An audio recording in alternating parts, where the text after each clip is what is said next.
Frères et sœurs, bonjour. Nous entamons cette troisième semaine de Carême avec une méditation de l'Évangile selon saint Luc au chapitre 4, les versets 24 à 30. Dans la synagogue de Nazareth, Jésus déclara : « Amen, je vous le dis, aucun prophète ne trouve un accueil favorable dans son pays. En vérité, je vous le dis, au temps du prophète Élie, lorsque pendant 3 ans et demi le ciel retint la pluie et qu'une grande famine se produisit sur toute la terre, il y avait beaucoup de veuves en Israël. Pourtant, Élie ne fut envoyé vers aucune d'entre elles, mais bien dans la ville de Sérapta, au pays de Sidon, chez une veuve étrangère. Au temps du prophète Élisée, il y avait beaucoup de lépreux en Israël, et aucun d'eux n'a été purifié, mais bien Naaman le Syrien. À ces mots, dans la synagogue, tous devinrent furieux. Ils se levèrent, poussèrent Jésus hors de la ville et le menèrent jusqu'à un escarpement de la colline où leur ville est construite, pour le précipiter en bas. Mais lui, passant au milieu d'eux, allait son chemin. Acclamons la parole de Dieu.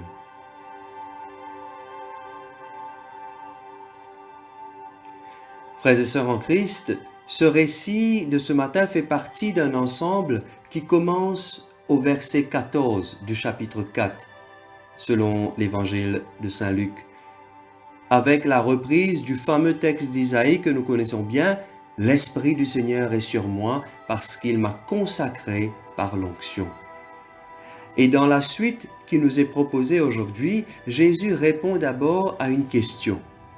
Après qu'il eut parlé à la synagogue, les gens se demandaient : « N'est-ce pas là le fils de Joseph ?»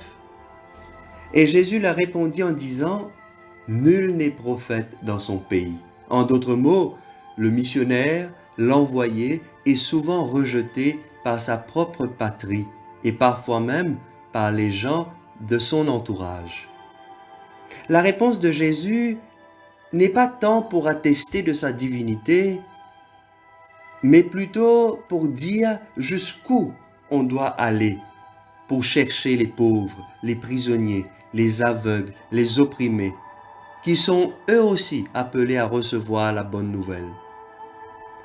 Et les différents exemples que Jésus cite ce matin en parlant des prophètes Élie et Élisée, ou encore du Syrien Naaman qui avait été guéri, il nous montre bien que les miracles se produisent aussi chez les autres, les étrangers, les autrement croyants, ceux que nous appelons les païens. Et donc, encore une fois, il nous dit implicitement que Dieu est universel. Dieu est pour tous. C'est bien aussi le rôle de l'Église, n'est-ce pas? D'être ouverte, accueillante à tous, bienveillante. Et c'est ce que le pape François ne cesse d'appeler une église qui ressemble à un hôpital de campagne, qui est là pour accueillir ceux qui en ont le plus besoin. Cette annonce de Jésus provoque la colère des Juifs, qui voulaient le précipiter du haut de la colline.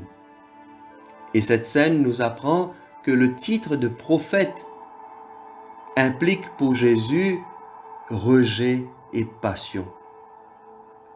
Chers amis, reconnaître en Jésus le prophète ultime ne fut pas uniquement une exigence adressée autrefois au peuple d'Israël.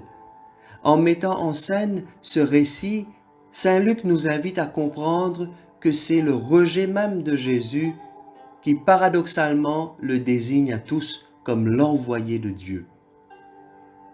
Sommes-nous prêts aujourd'hui à le reconnaître, à l'accueillir, à le proposer comme sauveur au monde?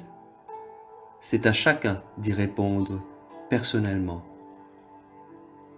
Frères et sœurs, prions cette semaine particulièrement en faveur de toutes les victimes du corona et surtout pour nos pays respectifs, afin que nous en venions à bout de ce fléau qui paralyse tant de nos activités quotidiennes, particulièrement là où des mesures drastiques ont été prises. Je vous propose ce matin de prier avec le psaume 42 qui nous est proposé dans la liturgie du jour. Ce psaume qui exprime notre soif de Dieu. Nous sommes appelés aussi à soulager, à atténuer la soif de nos frères et sœurs autour de nous, même ceux et celles qui ne sont pas chrétiens.